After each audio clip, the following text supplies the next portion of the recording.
poquito en nuestro país para hablar de educación sexual, por ejemplo, ¿no? ¿Qué tan abiertos están los padres a hablar de educación sexual con sus hijos?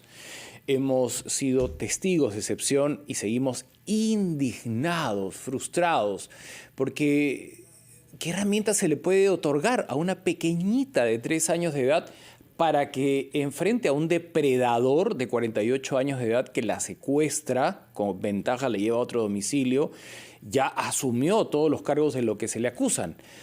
Esto ha dejado a los padres en estado de shock, a los abuelos, a los tíos y a todos los que queremos una vida plena en el país. No se trata de trasladarle la responsabilidad a los padres y decir, es que no la cuidas, es que trabajas mucho.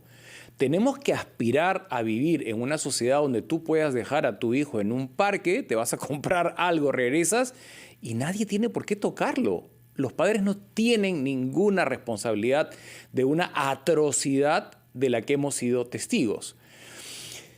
Estas secuelas en una alma de 3 años de edad son sanables, son perdurables en una línea de tiempo. Si lamentablemente enfrentamos una situación de este tipo tan violenta en un núcleo familiar, ¿por dónde empezamos para sanarnos todos? ¿Se imaginan el nivel de dolor de los padres en este momento? Queremos conversar abiertamente del tema con una profesional de la salud. Además, es médico psiquiatra y está acostumbrada a dialogar con niños y adolescentes. Le doy la bienvenida a la doctora Fiorella Rusca. Gracias por estar aquí en Siempre en Casa. Buenos días, Mauricio. Muchas gracias por la invitación. Gracias por la generosidad de estar con nosotros un domingo de Pascua de Resurrección. Y hay muchos planos por donde podríamos abordar la conversación, pero yo creo que si hay familias que nos están escuchando que han pasado por una experiencia similar a la que ha indignado a todo un país, que ha salido a marchar, a protestar en Lima, en Chiclayo, en Arequipa, en todo el país, estas lesiones traumáticas dejan secuela en los niños. Estamos hablando específicamente de una niña de 3 años, o lo va a olvidar para siempre.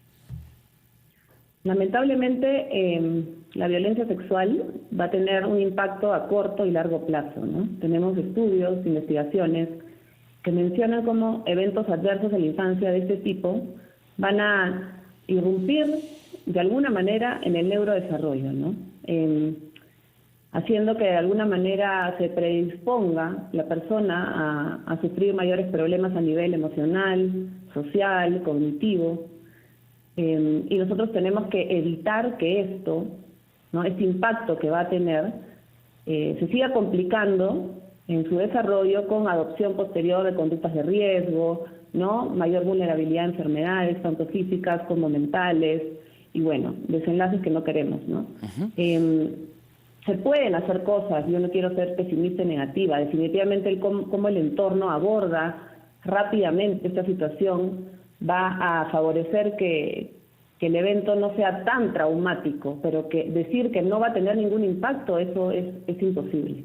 Siempre va a tener un impacto, y más en una niña pues tan pequeña, ¿verdad? Los psiquiatras muchas veces son convocados para estudiar patologías de la conducta antes que esa persona asuma una posición laboral determinada y que no ponga en riesgo al resto del grupo con el que va a interactuar. Ustedes tienen herramientas científicas, más allá del credo, científicas con las que pueden determinar si la persona padece una depresión crónica, padece de esquizofrenia. Tienen muchísimas herramientas. ¿Qué se puede hacer desde la psiquiatría en nuestra sociedad para tener medidas preventivas? ¿Cuántos depredadores hay sueltos, encubiertos en la profesión de taxista, de maestro, sin ofender a nadie? No quiero estigmatizar a ninguna profesión, pero están allí y miren lo que ha ocurrido en Chiclayo. ¿Cómo podemos hacer científicamente para hacernos una herramienta preventiva, desde la educación hasta estos diagnósticos y evaluaciones que cuando uno renueva el brevete, cuando uno renueva el DNI, cuando uno va a enfrentar tenemos la imperiosa necesidad de contar con una sociedad sana y los psiquiatras tienen herramientas muy potentes para velar por la salud de la ciudadanía. ¿Me respondes, por favor, Fiorella, esta interrogante que te he planteado desde lo preventivo, luego de este brevísimo receso que es momento de escuchar a los anunciantes? Agradecimos la compañía de la doctora Fiorella Rusca, médico psiquiatra, se ha especializado en niños y adolescentes. Quienes se suman a esta transmisión, nos cuenta la doctora que es necesario enfrentar una rehabilitación si alguien ha sido sometido a algún tipo de violencia sexual sin su consentimiento, independientemente de la edad que tenga.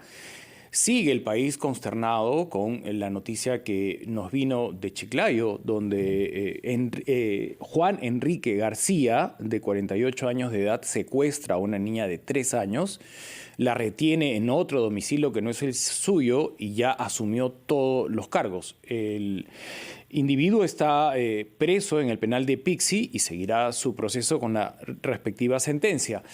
Pero nos quedamos todos procesando en qué sociedad queremos vivir, en qué mundo queremos habitar y cuántos más depredadores están encubiertos en un trabajo o en una posición donde sacan ventaja sobre sus víctimas y qué se puede hacer desde la salud mental para identificarlos. Sabemos, Fiorella, que es complicadísimo dar un diagnóstico y que toma a veces semanas. No se trata de llenar una encuesta o de hacerte 3 preguntas.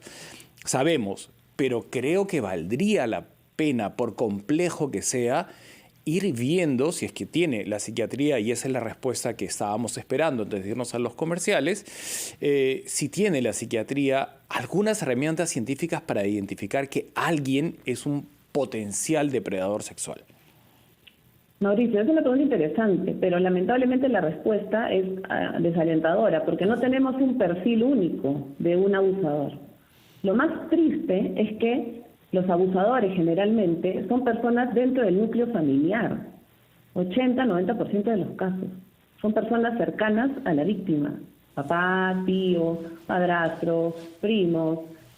Hablo generalmente de varones porque sí, la mayoría de casos son varones los abusadores. Hay un porcentaje de mujeres que abusan también, pero la mayor parte de los abusadores son varones muy cercanos al núcleo familiar, ¿no? Entonces, cuando hablamos de prevención de violencia sexual, que es a lo que tenemos que apuntar, ¿no? Es a prevenir, no solo a reparar, a rehabilitar.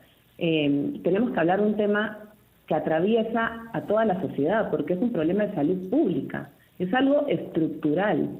Entonces, lo que venga desde el gobierno y los programas que se puedan implementar a nivel de la comunidad y de las escuelas son realmente importantes. Y lo único que hemos visto a lo largo de investigaciones, con ciencia detrás, es que la educación sexual integral es fundamental para la prevención tanto de víctimas como de potenciales abusadores.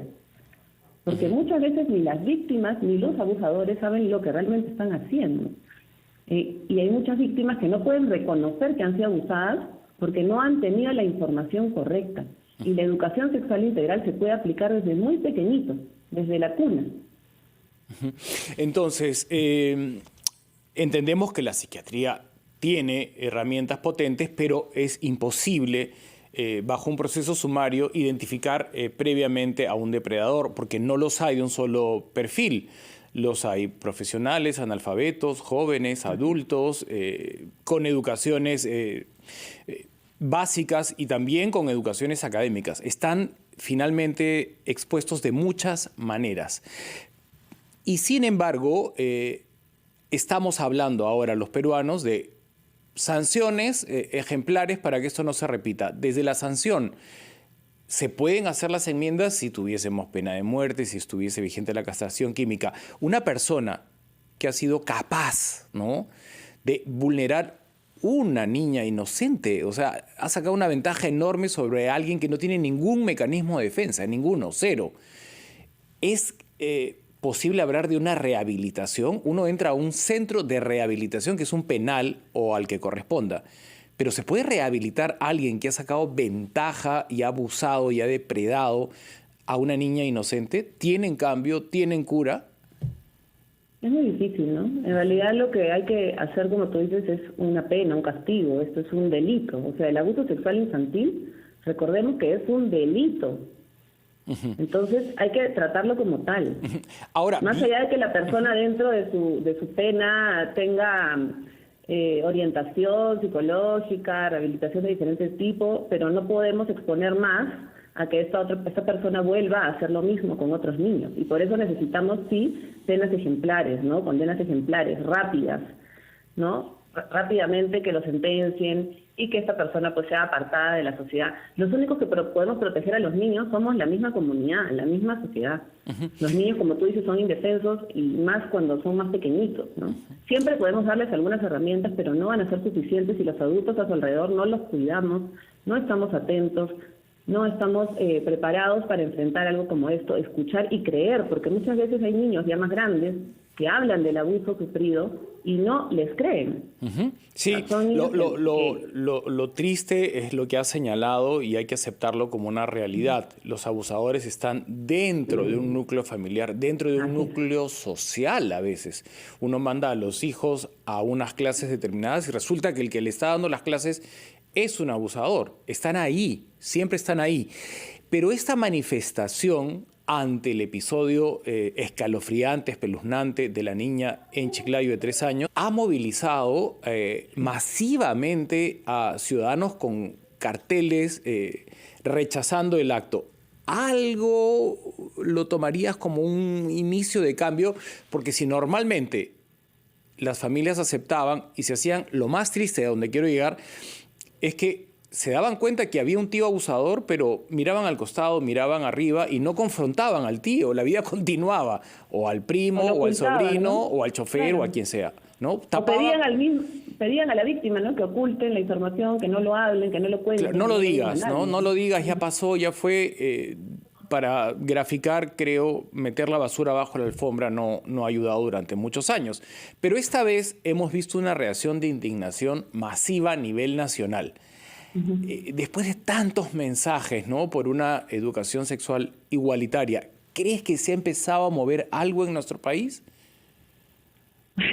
Ojalá, Mauricio, porque ¿sabes qué pasa? Esto sucede hace muchísimos años y siglos, y todos los días vemos niñas abusadas, violadas. O sea, por ejemplo, Manuela Ramos tiene cifras muy interesantes. Cada día 4 niñas menores de 14 años son víctimas de violación.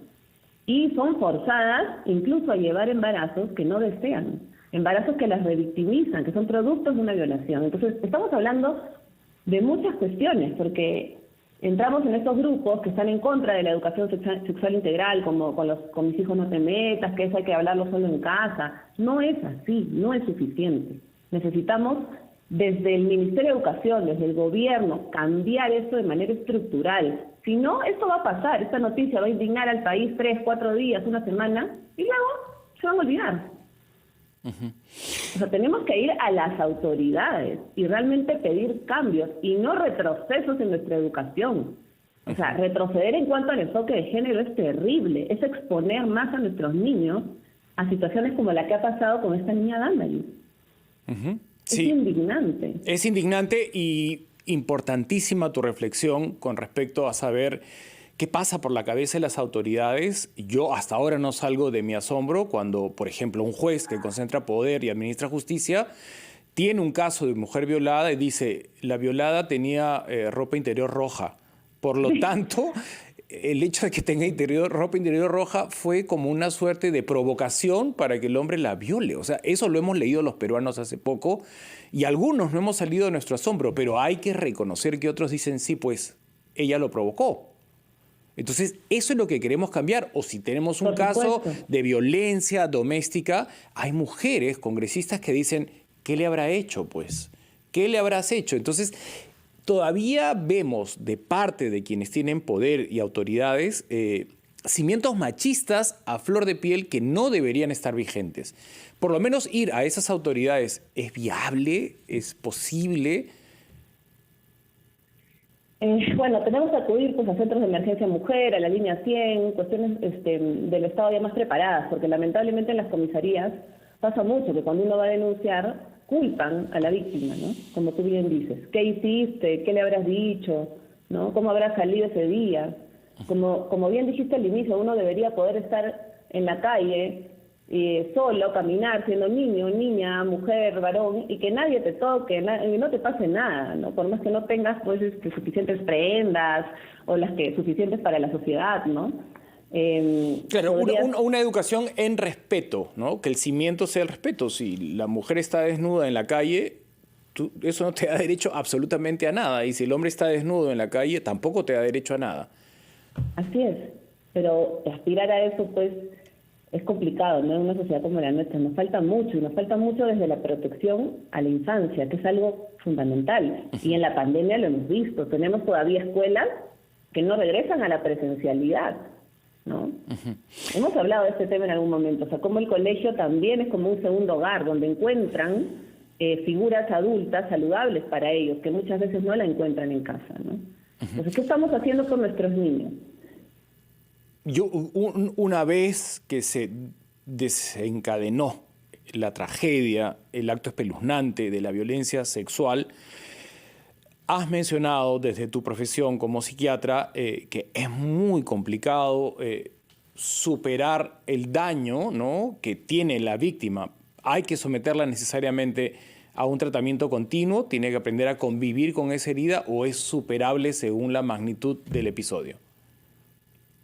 Hay personas que son resilientes, que son muy resilientes desde muy niños, pero no es la regla, ¿no? Entonces, lo más recomendable es que esta pequeñita pase por un apoyo psicológico especializado, ¿no?, en estos temas, que la familia también, para que pueda evitar que se repita algo como esto, ¿no?, que puedan reconocer las señales de peligro, de alarma, porque muchas familias no reconocen qué situaciones son peligrosas para sus niños, ¿no?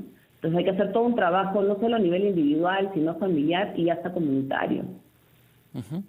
Muchísimas gracias, Fiorella, por tus reflexiones.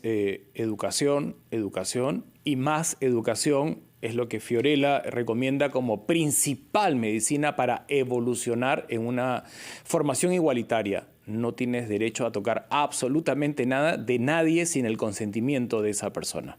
Gracias, Fiorella. Gracias, Mauricio. Hasta una próxima oportunidad. Nosotros regresamos con más.